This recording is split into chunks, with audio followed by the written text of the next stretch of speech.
नमस्कार.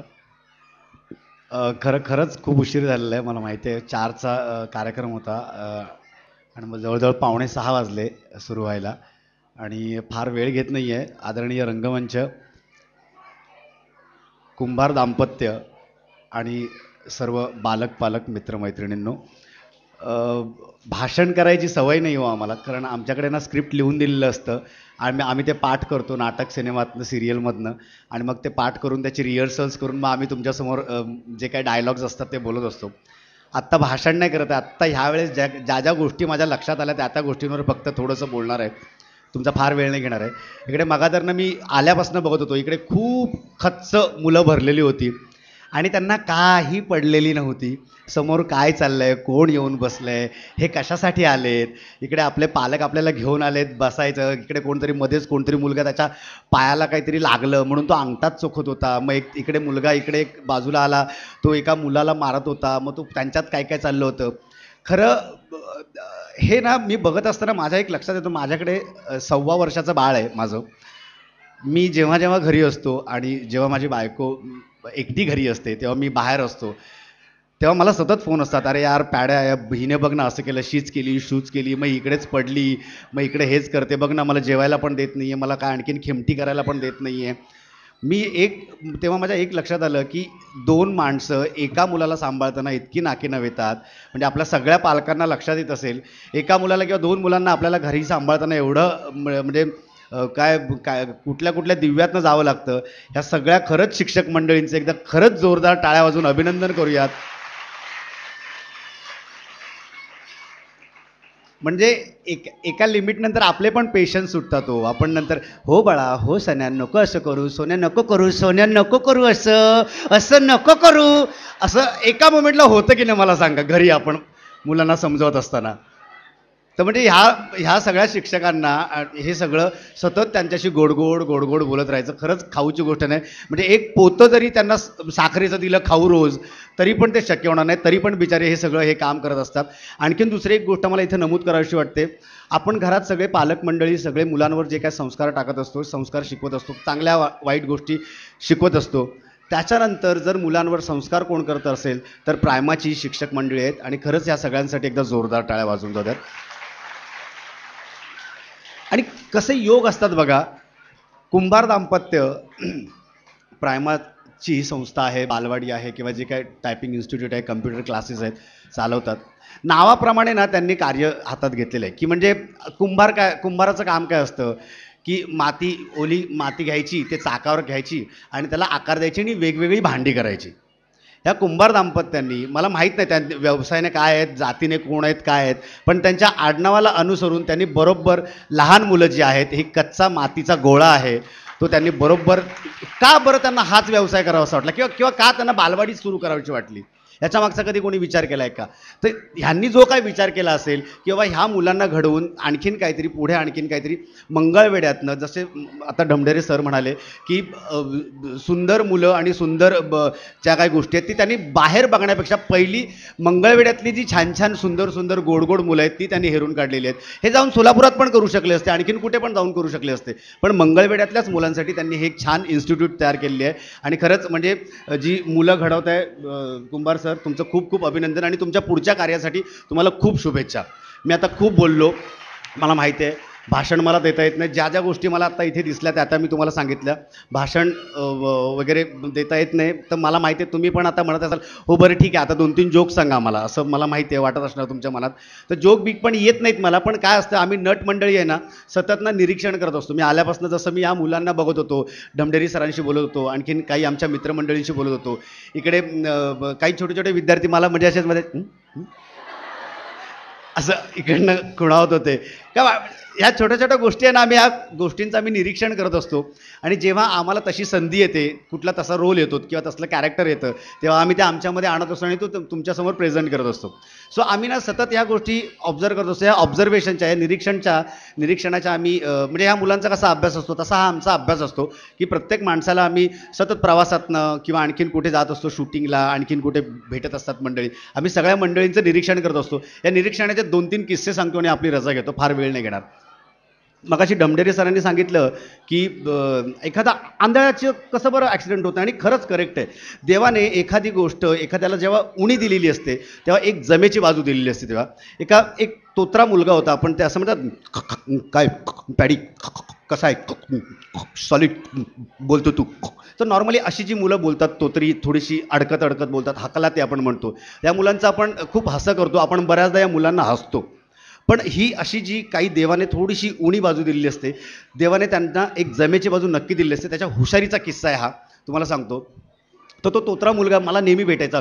काय पॅडी कसा आहे, मस्त काम करतो रे, पिक्चर नाटक सिरियल वगैरे असं तो नेहमी मला बोलायचं. माझे मित्रमंडळी नेहमी हसायचे, मला त्याचं हसून यायचं, मी त्याला सतत ऑब्झर्व करायचं असं होतं.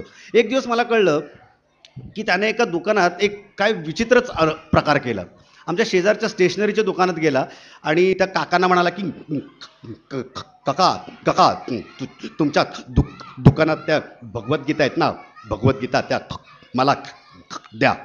काका म्हणले मायला तुला भगवद्गीता नीट बोलता येत नाही, ते घेऊन काय करणार आहेस तू. तू म्हटला नाहीतरी तुमच्या दुकानात अशाच पडून आहेत, कोण विकत घेत नाही. काका म्हणले ह्याला जर भगवद्गीता नाही दिला तर हा डोक्याला ताप सतत चावत राहणार. त्यांनी 25 कॉपीज काढल्या आणि त्या मुलाला दिल्या. मुलगा निघून गेला. काका म्हणले चला गेला, डोक्याची बॅद गेली, आता काही दिवसभर येत नाही. एक अर्ध्या तासात इसम धावत धावत परत आला. काका काका आणखीन 50 कॉपी द्या. काका म्हणले अरे आता दिल्या ना तुला 25 कॉपीज, त्यांचं काय केलं. बोलतो सगळ्या विकल्या. बोलतो कशा काय विकल्यात. बोलतो तुमच्याकडनं कॉपी घेतल्या, बाहेर बाहेर बाहेर नाक्यावर गेलो, तिकडे स्टॉल लावला. हां मग काय, मग तिकडे अशा भगवद्गीता अशा रचून ठेवल्या. हां मग काय, मग बोललो भगवद्गीता 25 रुपये, भगवद्गीता 25 रुपये. हां मग काय, मग असे लोक गोळा झाले. हां मग काय, मग त्यांना बोललो भगवद्गीता विकत घेता की मी वाचून दाखवू.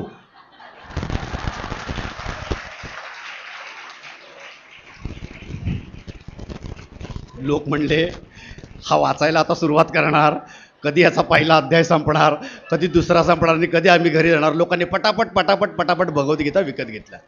सर तो हा असा त्याच्या हुशारीचा. तेव्हा कोणी कोणाला कधी कमी लेखू नका. आणखीन एक आमच्या हुशार मित्राचा किस्सा. मी डिलायल रोडला तिकडे मुंबईत जर कोणी येत असेल तर तिकडे परेल टीटीला एक गौरीशंकर छितरमलचं मिठाईचं दुकान आहे. एक 25-1 वर्षांपूर्वीची गोष्ट आहे. आणि तिकडे आत्ता आपल्याकडे दही असतं, दही ते मुंबईत किंवा शहरी भागात आणखीन ठिकाणी आपल्याकडे मंगळवेढ्यात पण येत असेल. मला वाटतं दही प्लास्टिकच्या डब्यातनं येतं. पहिल्यांदा एक टोप यायचा आणि एक भैया यायचा आणि त्या टोपातनं दही विकायला यायचा आणि दही दही असं विकत तो मुंबईत दही विकायला फिरायचा. तर त्या दहीवाला माणूस त्या मिठाईच्या दुकानाच्या बाहेरनं असा दही विकायला बसला होता. एक मोठा टोप घेतला होता आणि त्या टोपात ओरडत होता दही विकायला, दही ले लो भाई, दही ले लो भाई दही. तर तिकडनं एक फॉरेनर माणूस चालला होता, परदेशी इसम, गोरा चिट्टा एकदम. त्याने बघितलं इकडे या दुकानात छान छान मिठाया सगळ्या रचून ठेवलेल्या आहेत. हा माणूस बाहेर रस्त्यावर इकडे फुटपाथवर हे पांढऱ्या हा आयटम आहे तो काय विकतोय म्हणून तो त्या भैयाकडे आला आणि त्या भैयाला विचारायला लागला, हे मॅन व्हॉट इज दिस. तर भैया म्हणला दही. फॉरेनरला काही कळलं नाही तर काय म्हणाला. तर फॉरेनर त्याला परत विचारतो, hey man please tell me what is the name of this item, please tell me the recipe of this item, I will make it at my home, please tell me what is this. भैया म्हणतो दही. फॉरेनरला परत काय कळलेलं नाही. Foreigner त्याला परत विचारतो, ए man why don't you tell me the name of this item, please tell me the name of this item, tell me the recipe of this item, I will make it at my home, please tell me what is this. भैया म्हणतो अरे बाबा दही.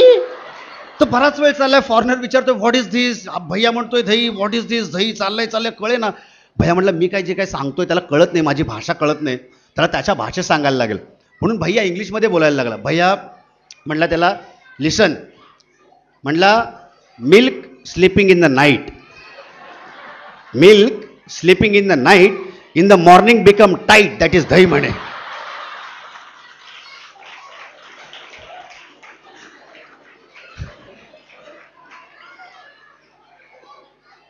हुशारी तुमच्या नावात नसते, हुशारी तुमच्या आडनावात नसते, हुशारी तुमच्या फक्त इथे पाहिजे. कुठली गोष्ट कशी करायची असते. आणखीन एक छोटासा किस्सा सांगतो आणि तुमची रजा घेतो. माझा एक मित्र गावाकडनं आला होता आणि मुंबईत म्हणजे गावाकडे मी जी काही लहानपण माझं गावाकडे गेलं, मुंबईत आला होता बिचारा आणि त्याला मुंबईत नोकरी हवी होती. तर मुंबईत नोकरी म्हणजे काही खायची गोष्ट नाही आहे, म्हणजे तुम्हाला बरंच डिग्र्या बिग्र्या घ्याव्या लागतात. एक 20-25 वर्षांपूर्वीची गोष्ट आहे. तर किमान इंग्लिश तरी यावं लागतं कुठल्याही गोष्टींसाठी. तुम्ही जरी नोकरीसाठी गेलात तर तो मला म्हणाला की यार मी सगळीकडे फिरतोय, कुठे कुठे जातोय, तर मला प्रत्येकजण विचारतो तुला इंग्लिश येतं का, म्हणजे अगदी पिऊन, डिलिव्हरी बॉय, कुरिअर बॉय, काही जे काय ऑफिस बॉय, तर त्याच्यासाठी तुम्हाला इंग्लिश थोडंसं तरी यावं लागतं. तो म्हणला की यार मला इंग्लिश येत नाही, तू मला इंग्लिश शिकवशील का. म्हटलं ठीक आहे मी शिकवेन. जे काय मला 10वीला बरे मार्क्स होते जरा, तर मी त्याला शिकवायला सुरुवात केली. ABCDEFG सगळी मुळाक्षरं, 26 मुळाक्षरं आपली जी असतात A to Z मी त्याला शिकवली. एक आठवडाभर आमचा कार्यक्रम चालला होता. म्हटलं चला आणखीन पुढच्या आठवड्यात त्याला वेगवेगळे थोडंसं ग्रामर देऊ, काही शब्द देऊ, आणखीन त्याच्याकडनं थोडीशी मेहनत करून घेऊ. पण आणखीन एका आठवड्याने तो यायचाच बंद झाला. मला काय कळेच नाही. म्हटलं काय फीस नव्हती कुठली, काय आरडाओरडा नाही, मारजोड नाही, काय नाही, मित्रच तर होता. म्हटलं मरोत कंटाळा आला असेल किंवा कुठेतरी नोकरी लागली असेल. पण आणखीन एका आठवड्याने मला कळलं की त्याने एका समारंभात इंग्रजीतून भाषण केलं. मला खूप गहीवरून आलं. A to Z एवढी मुळाक्षरं शिकवल्यावर जे आपण लहान मुलांना, ह्या बालवाडीतल्या मुलांना शिकवतो, A for Apple, B for, असं त्याला शिकवलं होतं मी. आणि ती फक्त A to Z एवढी मुळाक्षरं शिकवलेला मुलगा इंग्लिशमधनं भाषण कसं काय देऊ शकतो. बाकी काहीच ग्रामर माहीत नाही त्याला आणि बाकी काहीच कुठले शब्द दिले नव्हते. पण त्याने भाषण कसं केलं होतं ते मी जेव्हा ऐकलं तेव्हा मी पण खूपच थक्क झालो होतो. त्याने भाषण कसं केलं होतं तुम्हाला सांगतो. आला इसम ABCDEFG HIJK LMNOP and QRSTUVWXYZ. ABCDEFG HIJK LMNOP QRSTUVWXYZ. ABCDEFG HIJK LMNOP QRSTUVWXYZ. ABCDEFG HIJK LMNOP QRSTUVWXYZ and ABCDEFG HIJK LMNOP QRSTUVWXYZ ABCDEFG HIJK LMNOP QRSTUVWXYZ. But ABCDEFG HIJK LMNOP QRSTUVWXYZ ABCDEFG HIJK LMNOP QRSTUVWXYZ ABCDEFG HIJK LMNOP QRSTUVWXYZ ABCDEFG HIJK LMNOP QRSTUVWXYZ and ABCDEFG HIJK LMNOP QRSTUVWXYZ ABCDEFG HIJK LMNOP QRSTW ABCDFG HIJK LMNOP QRSTWXYZ ABCD EFG HIJK LMNOP QRSTWXYZ ABCDFG HIJK LMNOP. अरे QRSTWXYZ ABCDFG HIJK LMNOP QRSTWXYZ ABCDFG HIJK LMNOP QRSTWXYZ ABCDFG HIJK LMNOP. अरे पण QRSTWXYZ ABCDFG आणि HIJK LMNOP QRSTWXYZ so ABCDFG HIJK LMNOP QRSTWXYZ